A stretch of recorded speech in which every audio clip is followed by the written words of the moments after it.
Hello everyone, hope you're all doing well. Welcome back to Let's Talk Football. Let's get to it with our review for week 2 of the Premier League. And we'll start with the late game on Sunday, which was Chelsea versus West Ham at the London Stadium. Chelsea went into the game full of confidence, having beat Liverpool 1-1 in their opening game of the season, with stunning performances from various players in the Chelsea team, like impressive performances from Enzo Fernandez and the likes of Charlie Chukwuemeka. And Chelsea started this game pretty well. They dominated the early exchanges. West Ham playing the way you expect West Ham to. Happy for Chelsea to have the ball. Happy for them to then break up the pitch and use the aerial threat that they've got with Souček and with Antonio, and obviously with the new delivery quality that they have coming in from James Ward-Prowse. And that's how they took the lead. James Ward-Prowse corner into the box. West Ham nodded in by Oged, centre-back. And it was against the run of play, but it's exactly how West Ham expected the game to go. We move further on to Chelsea. Very, very good goal. Unfortunately for the goal scorer, Charlie Chukwuemeka, he's suffered an injury where he'll be out for at least 4 to 6 weeks. Not ideal for the young lad, although it might mean that Chelsea can use some of the other expensive midfielders that they've bought this summer, like Romeo Lavia, who did not actually make the matchday squad for Chelsea this week.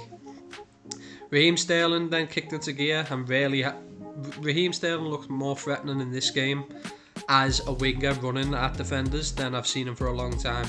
He was attacking his fullback, finding spaces inside, and Chelsea's lack of a real goal scorer at number 9 really came back to bite them again. They could not convert the chances. As the game wore on, West Ham started to get more into it. Ball gets stabbed up to Mikel Antonio, uses power. I would argue that Sanchez, the goalkeeper, should have done better for it, but he didn't. Chelsea also missed a penalty. Enzo Fernandez provided £105 million worth of value this game by missing his penalty kick. His general gameplay was fantastic as per, but you buy players to score goals in big moments and to take big moments, and Enzo Fernandez failed to do that. And then we had the debut of all debuts with Moises Caicedo. Caicedo came on, gave the ball away multiple times, lost out in multiple challenges, dives in for a penalty against, at this point, the 10 men of West Ham, gives a penalty away and secures the game for West Ham United. So, as you can probably tell, I'm going to be on Caicedo watch for the remainder of the season. Any mistake, I will be there. Moving on from West Ham, we go to the Liverpool-Bournemouth game on Saturday at 3 o'clock. Liverpool started this game really shakily at the back, particularly Trent Alexander-Arnold and the goalkeeper Alisson. Oddly enough, the other day I'd just been speaking to a friend of mine and said that Alisson doesn't make mistakes. Well, that came back to bite me on the arse early doors. Alisson gets booked for a challenge coming out to the edge of his box when Liverpool really were shaky at the back in terms of playing out. Trent miscontrolled a pass out from Virgil van Dijk. A mix-up in the box again from Van Dijk, and Robertson allows Bournemouth to take a deserved lead, and it could have been 2. They really started the game well. After about 15-20 minutes, Liverpool retook control and really started to turn the screw and create chances of their own. I thought Dominic Szoboszlai in particular this game showed why Liverpool spent £60 million on him. He has an unbelievable engine. He was all over the pitch and he created chances out of nothing. He really drove the ball forward, which Liverpool have been needing over the past couple of years. And his work led to Liverpool's second goal. The first goal, brilliant piece of skill from Luis Diaz, rolls the ball up his leg and takes a short stab and volleyed finish into the back of the net. The second goal for Liverpool comes from a penalty kick. The penalty was soft, I will admit. Dominic Szoboszlai, he feels the contact and then he does the whole legs out, arms out. He does the one that they must have to train for these days. But there was contact. Penalty was given.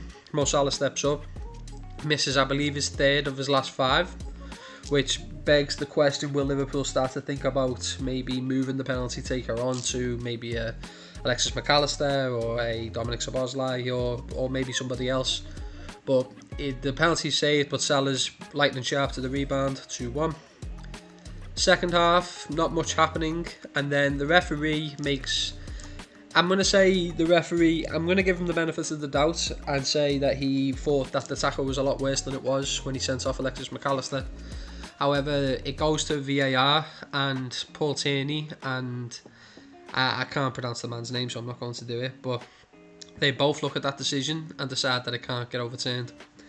I heard Stephen Warnock talking about decisions on Sky Sports, and he said instead of having clear and obvious, we should simply have yes or no. And I agree with him.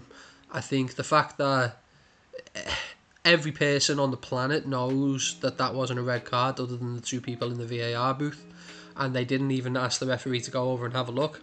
I actually think that's pretty disgusting, to be honest. And as mentioned last week, the standard of refereeing this season has been embarrassing, even compared to last season. Moving down to the game at the London Stadium, not the London Stadium, sorry, to the Tottenham Hotspur Stadium, Manchester United against Tottenham. I thought Tottenham were brilliant in this game. I thought the energy that the centre midfield provides with Maddison and with particularly Sarr. I didn't notice Sarr last season, but Sarr this season, he started the season really well. He really gets stuck into his challenges. And Tottenham were very good value for their lead and for their goals and for their victory on the day. Manchester United shaky at the back, surprisingly. The Butcher continuing his fine start to the Premier League season with an own goal and all round pretty poor performance. And United again just looked very disjointed compared to what you'd expect from this Manchester United team. The balance is just not there. I've seen today that Mason Mount has picked up an injury. Whether that is a legitimate injury or just take him out of the firing line, I don't know. I do think that Mount is being played in a position that he's being asked to do a role that he's not familiar with particularly. I think Ten Hag wants him to almost do what Gini Wijnaldum used to do for Liverpool, which is be an auxiliary in every part of the pitch, good defensively, good going forward. And that's not in Mason Mount's game at the moment. I thought the lack of a striker is really telling. Although a couple of times in the first half, Marcus Rashford got down the side of Mickey van der Ven. But Rashford's best position is on the left-hand side, and with the way United are playing, they are sacrificing arguably their biggest goal threat to play him down the middle and try and... I don't understand why. I'll harken back to what I said in the preview for the season. I don't understand why United haven't went and bought a recognised, ready now centre forward to propel them up the league. Now we'll move on to Manchester United City rivals Manchester City and their game against Newcastle, the Saturday night game. I thought this was a high quality football match. I thought Newcastle for large periods of the game defended really, really well.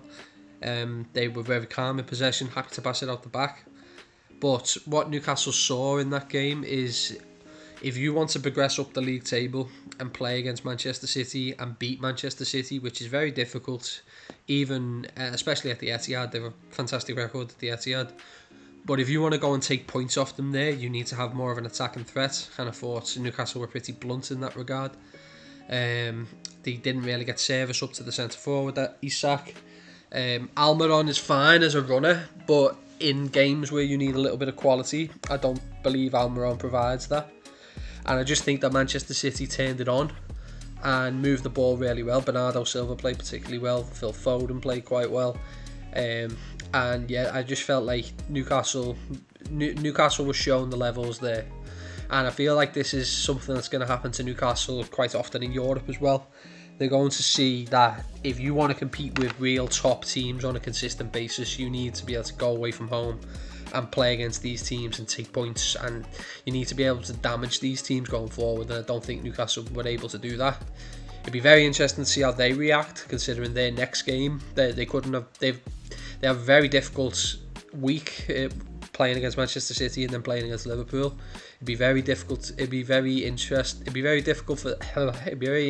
for them to see how they approach the Liverpool game after losing to City and in the manner they did, because they will take confidence from how well they defended. But it's how will they respond. Moving on to one of the games on Sunday, the early game on Sunday, Everton versus Aston Villa. I am aware that I've been saying the away team first for most of these fixtures. Everton, I'm going to do a long, deep dive into the situation at Everton. But just to touch on the game, I thought Aston Villa won't have an easier game this season. I thought the way they moved the ball forward, they responded really well from the game last week. They moved the ball forward really well. They create opportunities by overloading the midfield. I thought Kamara was particularly good, just sitting at that base and moving the ball around, doing exactly what you want from a defensive midfielder.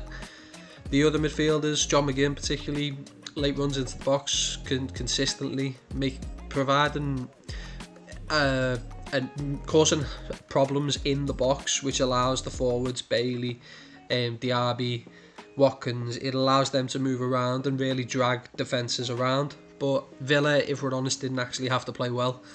Everton were appalling on the day. Michael Keane was at fault for minimum 2 goals. If you're going to be harsh, probably 3 goals. His positional awareness is shot. His confidence is shot.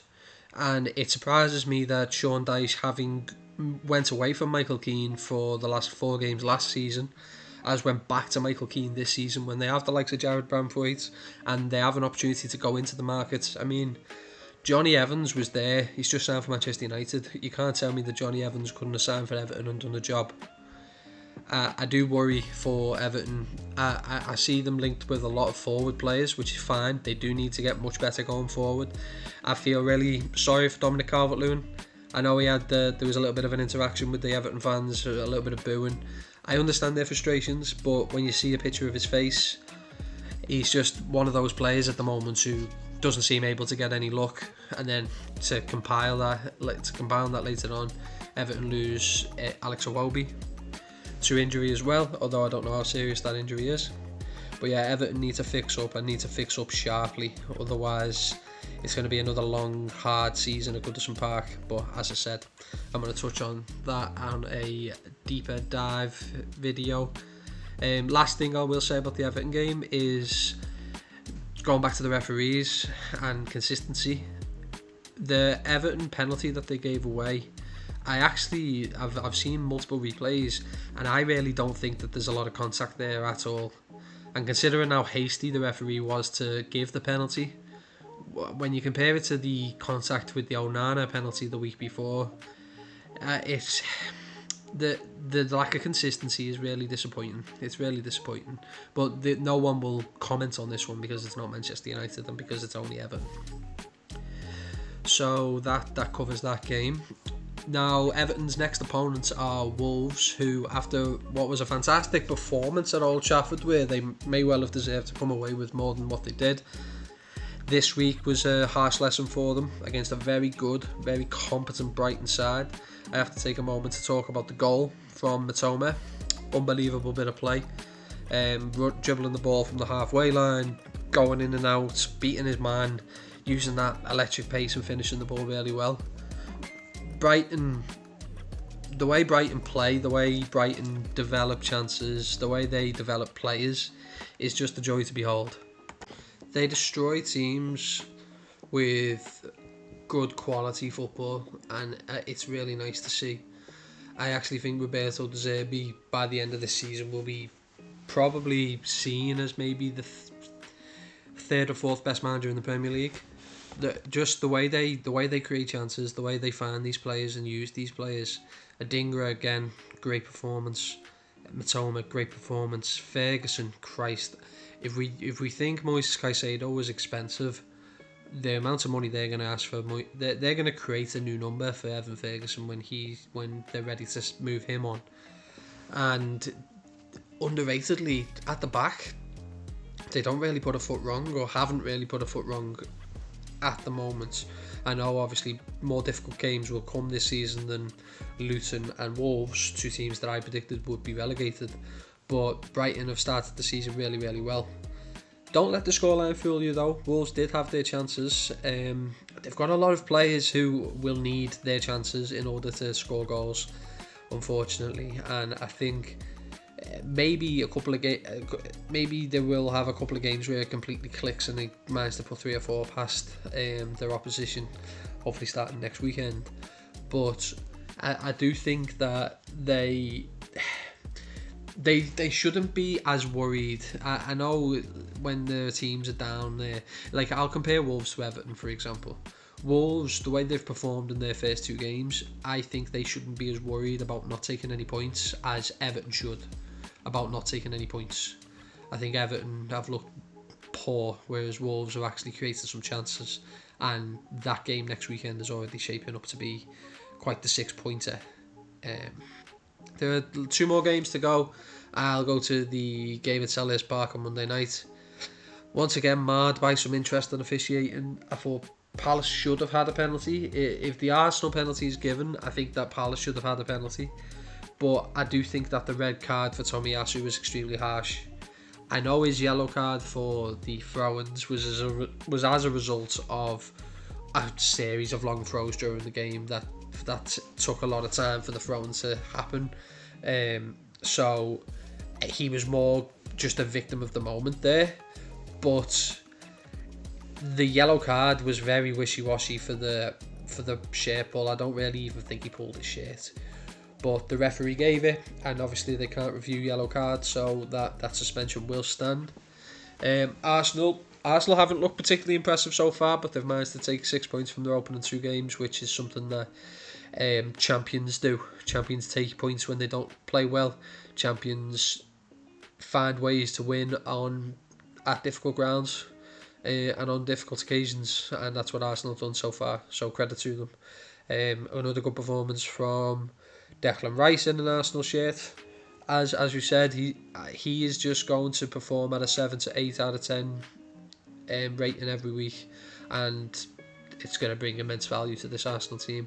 Martin Odegaard stepped up, takes the penalty, really showcasing his captaincy and really stamping authority on this being his team, which I like to see. I'm predicting Odegaard has a fantastic season this season. And moving on to the final game of the week, which was the game on Friday night, which surprisingly wasn't on TV. Forest Sheffield United. Not really much to say about this one. Forest doing what they need to this season, which is pick up points, pick up wins at home at the City Ground against the likes of your Sheffield United, your Fulhams, your Wolves, your Evertons, those teams, and they took their points well. Scored a good goal, and yeah, just a decent game. And finally, Fulham, after winning last week, got a real drag back down to reality this week against the Brentford side, who I predicted would struggle this season, but have started the season really well. I like the way that they're operating with the 2 forwards, with Visa and Mboimo, sort of being split forwards, going out wide, and one of them goes wide, one of them comes inside, a lot of ball movement. It's creating a lot of chances that they took at the weekend, and it'll be interesting to see how they look moving forward, and especially how they look when Ivan Toney comes back, if he's fully integrated into that team. So yeah, that's my roundup for game week 2. Game of the week, I would say, was the Chelsea game at West Ham. Moment of the week, Moises Caicedo, £115 million, eh? I'll see you all next time. Like and subscribe. Take care.